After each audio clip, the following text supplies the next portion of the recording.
The Knicks postgame show presented by Tri-State Audi. Visit your Tri-State area Audi dealer today. R.J. Barrett again picking up the slack without Jalen Brunson. 27 points. Knicks were up by 16 at the half. But the Hornets dominated the second half. Kelly Oubre led them with 27. They had 3 players with at least 20. And the Hornets tonight beat the Knicks 112-105. The Knicks winning streak over at 9 wins in a row.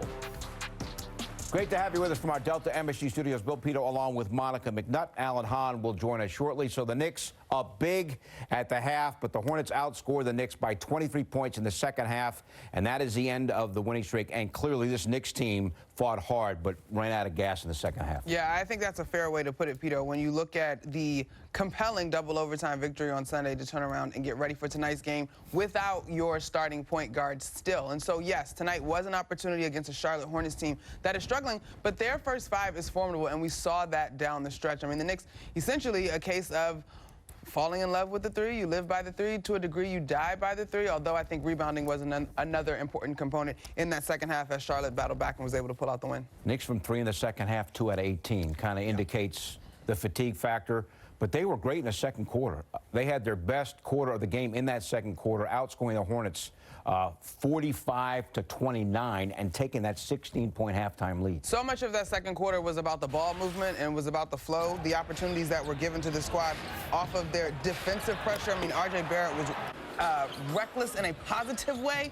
Relentless is actually the word I probably want in terms of attacking the paint. The Knicks had quite a few points in the paint in this ball game, but ultimately they trailed in that category by 2 for the final score. But RJ was terrific tonight. He got to the paint. This is a team that played collective defense. Mitchell Robinson got to the glass and rebounded as he can. You see Josh Hart there putting pressure on the rim off of the defensive rebound. The ball moved well. I love this play. Quentin Grimes drawing to an easy dump off for Mitchell Robinson. Julius Randle getting the ball toward the rim enough to have the defenses play him for a shot and then making the right pass to a shooter in the corner. And then Emmanuel quickly picking up where he left off over the weekend with that floater. But Terry Rozier and the Hornets, ultimately, even though you got plays like this, Quentin Grimes rebound going coast to coast with a great finish. Ultimately, the rhythm that you saw in the second quarter was not replicated in the second half. And particularly when you look at the clutch time moments when this game got close, 5 minutes or so to go, I can think of 3 turnovers off the top of my head that were just self-inflicted wounds. And you can't do that because you're dealing with professionals on the other side as well, and the Hornets were able to capitalize. To your point, final 6 minutes, and the trend during the winning streak was the Knicks winning the final 6 minutes. A lot of that had to do with the fact that, of course, Jalen Brunson's running the show. The Knicks were able to compensate without Brunson Sunday night in Boston. But tonight, final 6 minutes, Monica, Knicks outscored 23-7. We haven't seen that in a long, long time. Yeah, and I was kind of jotting some things down because I didn't want to miss a few things. Now, there's some key plays that happen that don't necessarily register as turnovers in the box score, but you've got illegal screens happening. I mean, you've got loose ball fouls going against guys, and so essentially those are turnovers. Those are possessions that you needed in clutch time that you gave away and gave back to the Charlotte Hornets.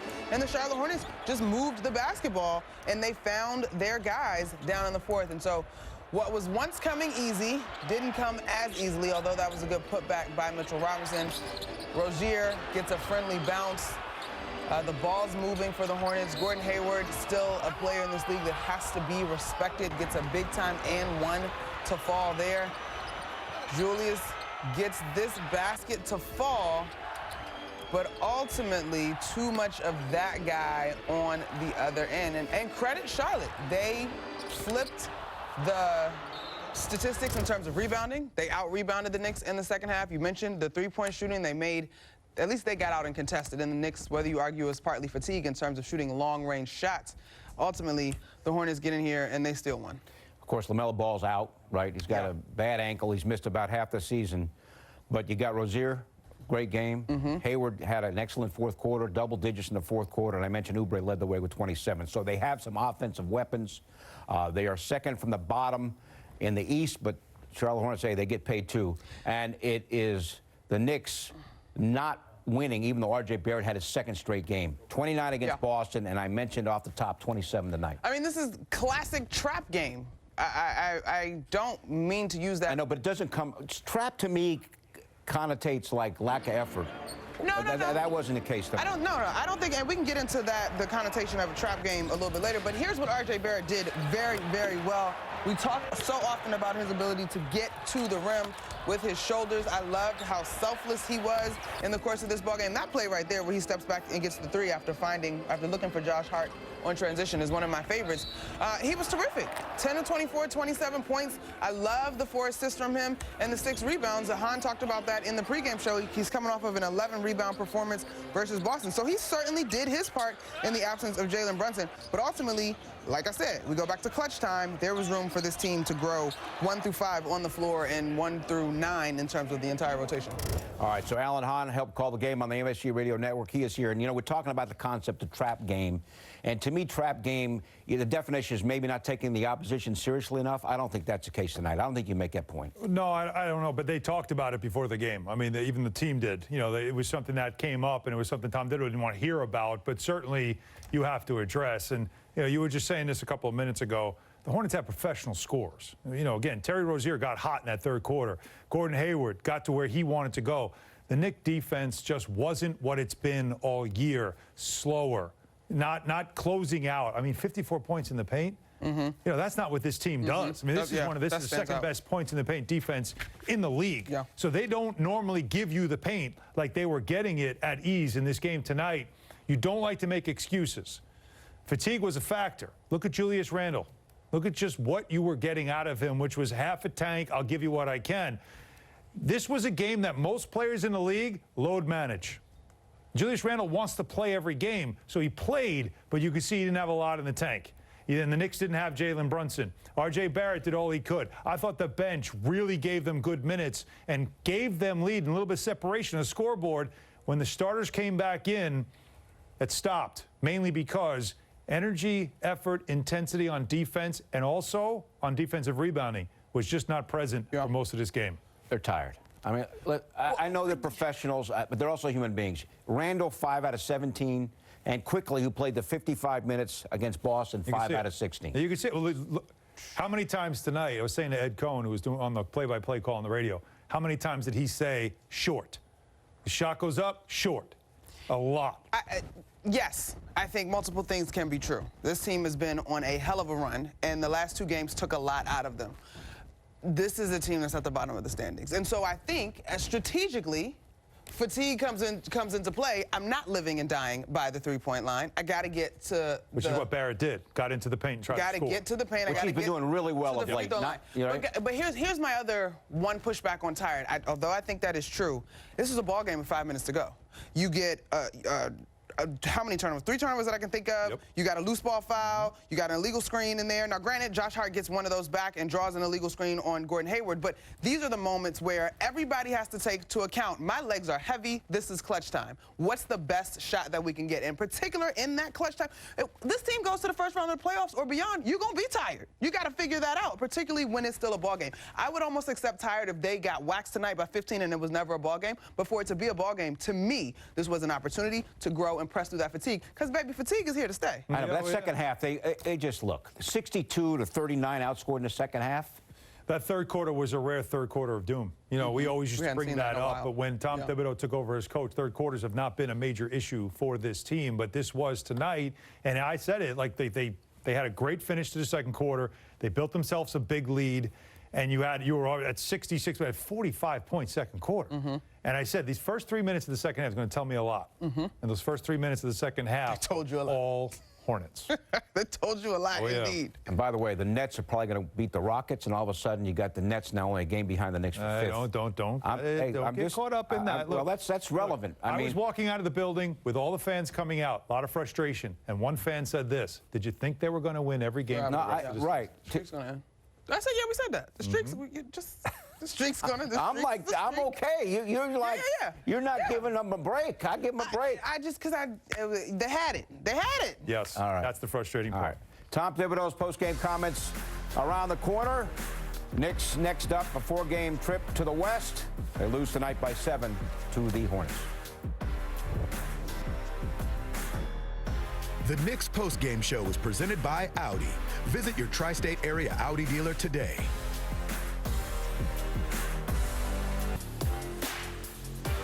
Time for the postgame show. One chorus with JB Smoove, featuring Joseph Sikora. He's the guest. He was Tommy on the hit series Power.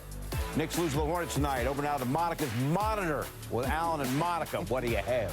Thank you, Bill. What do we have? We have Monica McNutt at Monica's Monitor. And by the way, just real quick, I had to run over here. Is my hair all right? You look great. I didn't even know if the tie's straight at this point, but you made it. We're here, and that's all that matters. Okay, and we're here to show you a couple RJ Barrett plays. As I mentioned, those bench minutes when he was out there, start of the second, start of the fourth, very positive minutes. I'm going to show you why, including defense to offense. Yeah, all right, so check this out. We talk about that defense to offense here.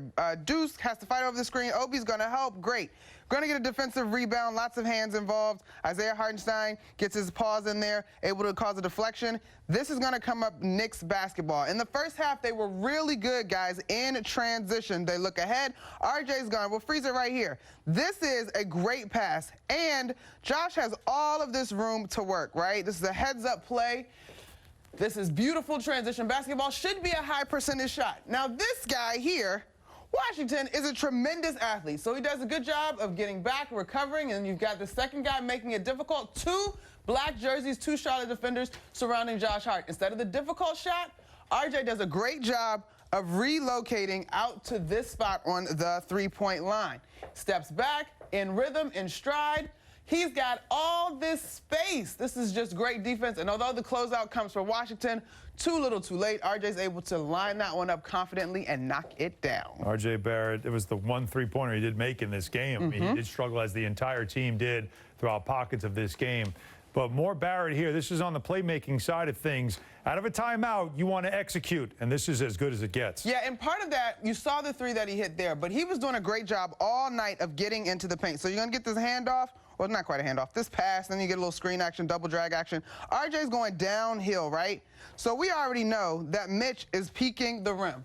So Mitch is looking up here, right? Because that's what Mitch does. He's a hard rim roller. But because through the course of this game, RJ was getting right into this restricted area, taking his time, making good decisions, the whole Charlotte defense has to play that honestly. So Mark Williams has to decide if he's going to step up and help because he's been so lethal here. You got a second defender that may help. RJ's got plenty of options here, right? He could easily swing to Julius. Hopefully this would have been a swing to Quentin Grimes, who was 2 of 4 from behind the three-point line tonight. But you've also got this one. High percentage, money sign. Let's go. Up top to Mitchell Robinson, rewarding your big man for all of his work over the course of the game. You went money sign? I love money signs. Money signs are my favorite. All right, again, RJ Barrett, though, led the way. He had 27 points in this game. We showed you one of his 4 assists.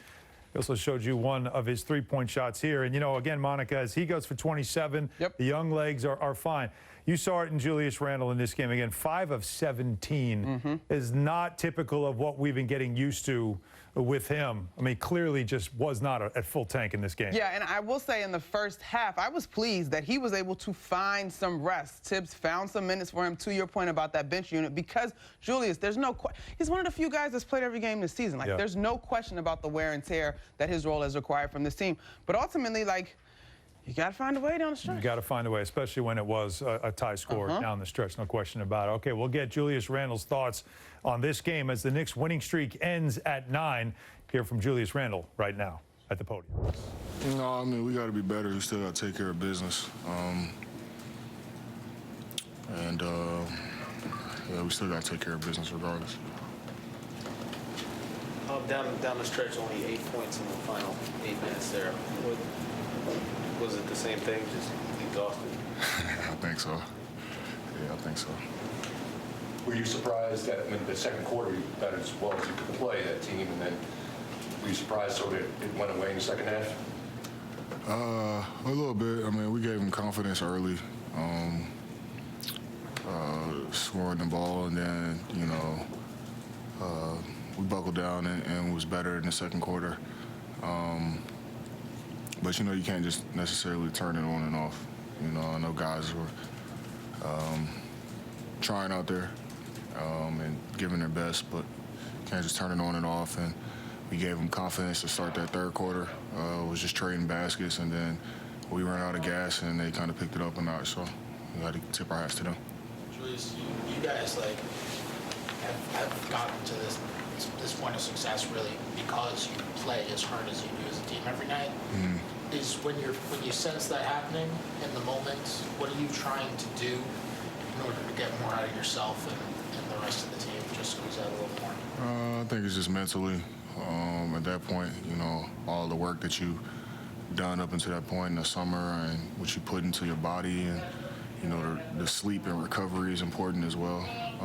You know, so you got to take that into account. But mentally, you know, you got to be willing to, you know, push through. And I think we tried. We just didn't make enough plays. Defensively, obviously, down the stretch, and then offensively, you know, we weren't good down the stretch as well. So. Hey, Julius. Emmanuel tonight and then against Boston ran the point. And, you know, earlier in the season, he had a stint where that happened because Jalen was out. Is there anything different you've noticed to his approach, you know, in running the offense, being the nominal point guard? Oh, he's really good, man. You know, he can shoot three, he can get in the paint, make plays. He can pass, competes on the defensive end. He's just a really, really good basketball player and easy to play with. So it's great to see him take the step that he has this year. All right, up next. Whoa! Jalen Green for the Rockets against the Nets. But would it be enough to pull off the upset? MSG 150's next.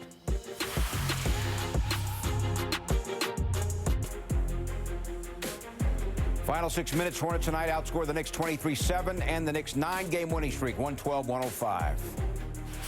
Time now for the Audi MSG 150 final, fastest 150 seconds, and the National Basketball Association. And away we go for the Rockets and the Nets. Jalen Green, look out below. He had 25. Woo-wee! Mikal Bridges, the main man for the Nets, another huge game. Up and good at the end of the half. He had 30 tonight. Third quarter, Nets up 13. Spencer Dinwiddie, 3 of his 23. Nets win 118-96. They're now only 1 game behind the Knicks for 5th in the Eastern Conference.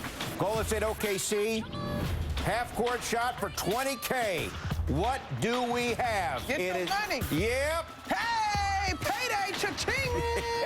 20K. They pay out a lot of money at OKC. Is he doing the mellow 3? Well, hey, that check is going to clear. Steph Curry, second game back from the knee injury, had 40 tonight.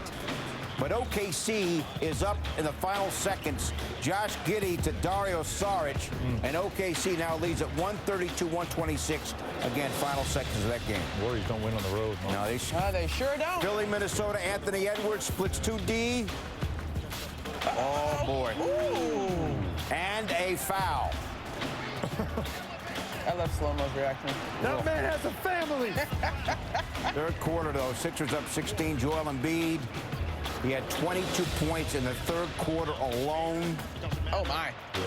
And then later third, draws the foul. He had 39. Sixers win 117-94, complete their 5-game road trip at 4-1. Milwaukee, Orlando, Giannis out, non-COVID illness, but still okay to eat that popcorn. Always snacking, I feel like. Hey, burns it off. Drew. Jake Crowder, one of their new acquisitions, all the way here. Bucks win 134-123. They've won 17 out of 18. Washington and Detroit. Kyle Kuzma, of course, Kuzma's going to think this is good. Says, you know what? I know it went. You missed a shot, Kyle. You missed a shot. Wait a minute. Came down to this, tied up, final seconds. Bradley Beal, Daniel Gafford, winner. Wizards win it 119-117 on that play right there. Wizards right now 10th overall in the East, trying to hang on to a spot in the play-in tournament. That is your Audi MSG 150 final. Back from the corner 3 after this. Hornets tonight beat the Knicks 112-105. The Knicks postgame show was presented by Audi. Visit your tri-state area Audi dealer today. Up next, after the postgame, was Run Course with J.B. Smooth featuring Joseph Sikora. He was Tommy in the hit series Power. Now, you're from Chicago. Yes. You know, you play a tough guy on TV. Yes. You know? From New York. Yeah, from New York. So, I'm going to put all the tough cities all in one bracket. Kind of like the Sweet 16. All right. Oh! We're going to have to put my fork down here. We're going to break it down. We're going to go to the playoffs, all that stuff, and down to the final. Okay. Oof. Oh. I'm definitely going to make somebody mad. First bracket is New York versus Philly. Now, let me tell you something. Those Philly people crazy.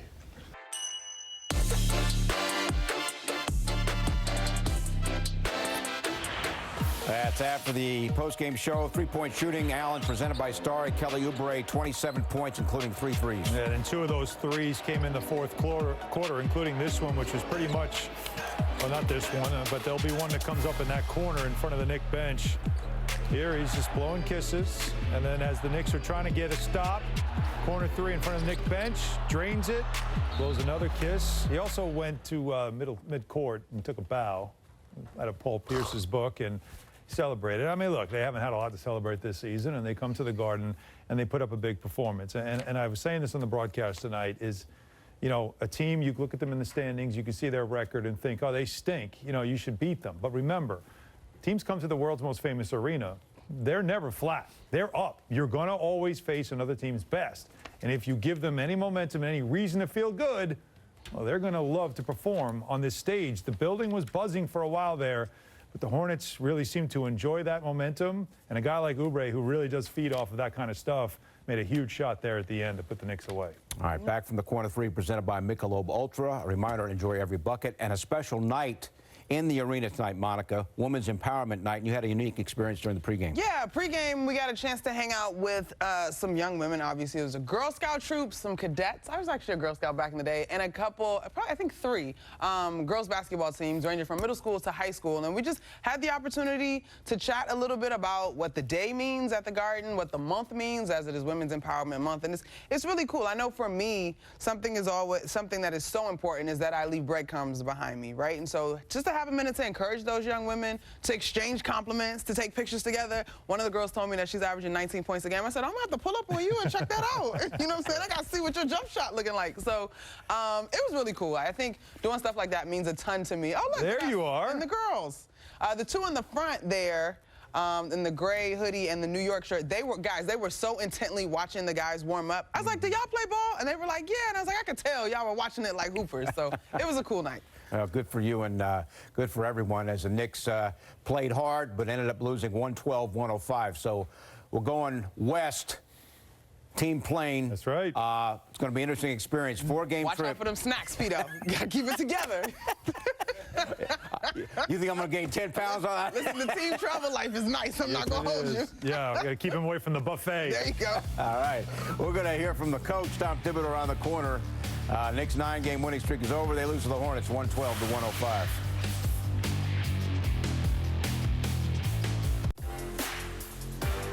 Up next, One Course with JB Smooth featuring Joseph Sikora. Knicks lose to the Hornets by the count of 112-105. Tom Thibodeau's post-game comments presented by Chase. Questions? Hey, Coach. You guys really good rebounding this season. How rebounded tonight? Obviously, it's bound to happen, but what can you learn from this performance in the rebounding department going forward? Yeah, I think that was a big thing. They beat us to the long rebounds. You know, ball went over our heads. So, you know, it's important when the ball's shot, particularly, you know, it's shot from the perimeter. We got to get to bodies because if you run in, it's gonna go long. You know, so I thought played really well in the first half, and then obviously we didn't play as well as we would have liked in the second half. So when we came out, we had a 16-point lead, and then the first 3 or 4 minutes we just traded buckets. And so we were playing with fire there, and then we fell short in the end.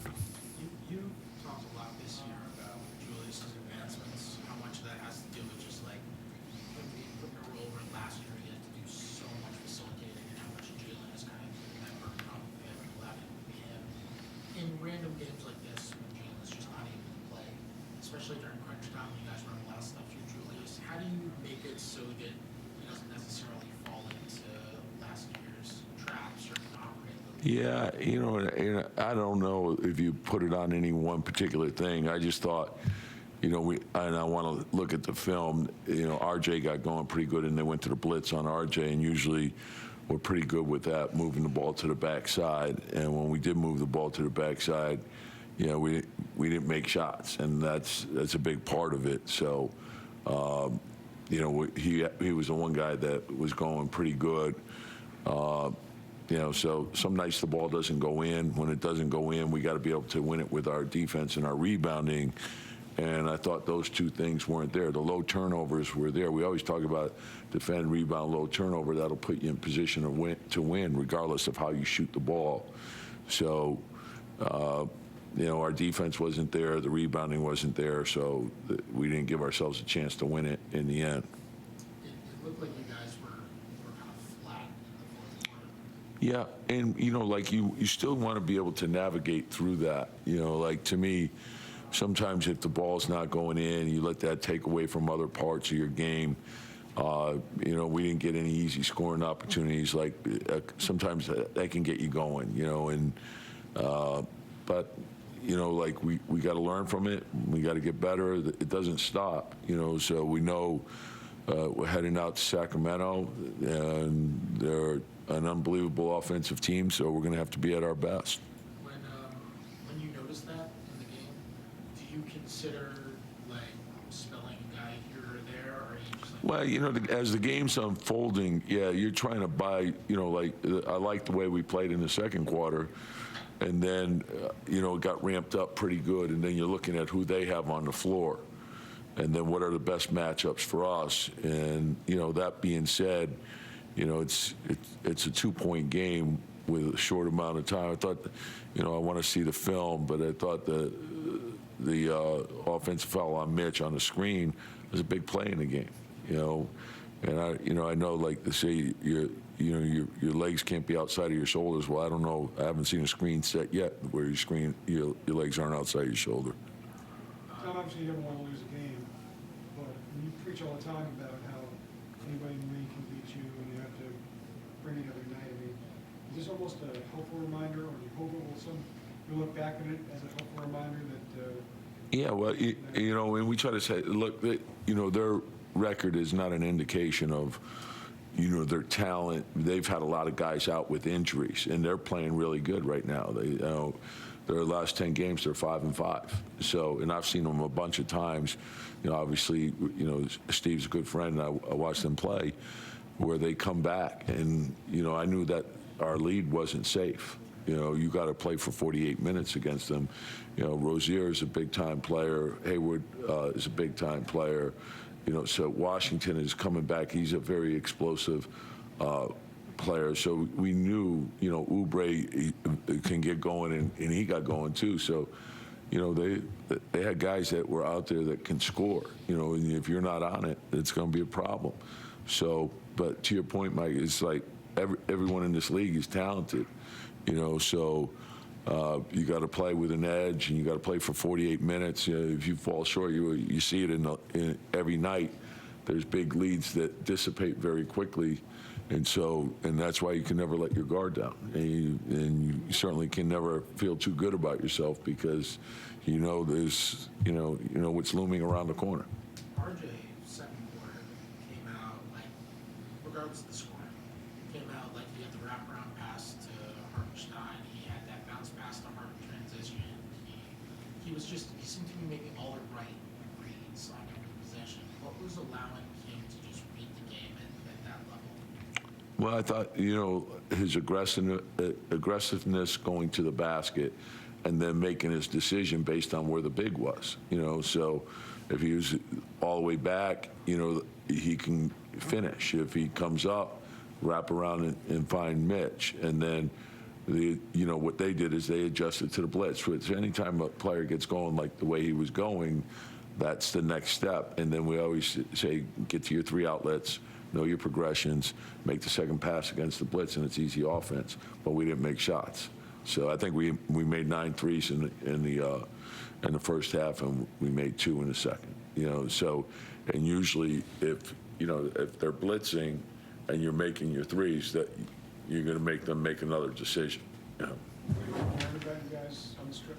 Pardon? I mean, what are you hoping to learn or see you guys on the strip? And obviously, a lot. You know, like as we, you know, go through the season, I don't want us to change our approach, and that's what I really like about this team, is just concentrate on exactly what's in front of you. So learn from tonight, then, you know, tomorrow it's all about getting ready for Sacramento.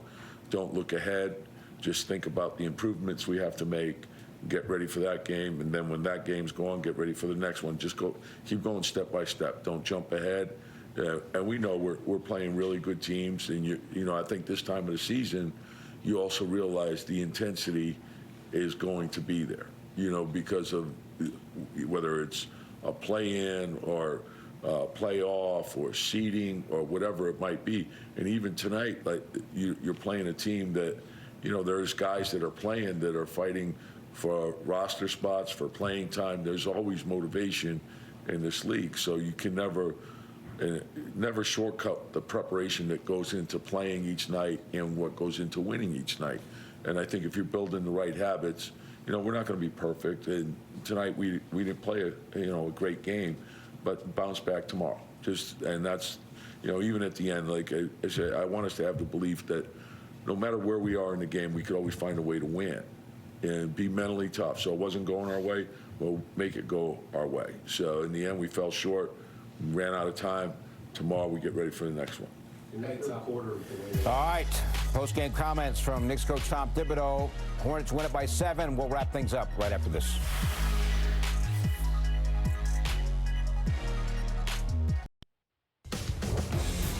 All right, so next up for the Knicks are at Sacramento Thursday. You can listen to that game on the MSG Radio Network. Next Knicks game here on MSG Saturday. Knicks at the Clippers. Pregame at 3:30 is a pregame game at 4. You can also check out our coverage on MSG Go. Up next here, it's One Course with J.B. Smoove featuring Joseph Sikora. He was Tommy in the hit series Power. That's up next. Hornets beat the Knicks 112-105. Knicks' 9-game winning streak is over. They're going west, beginning with Thursday's night game at Sacramento.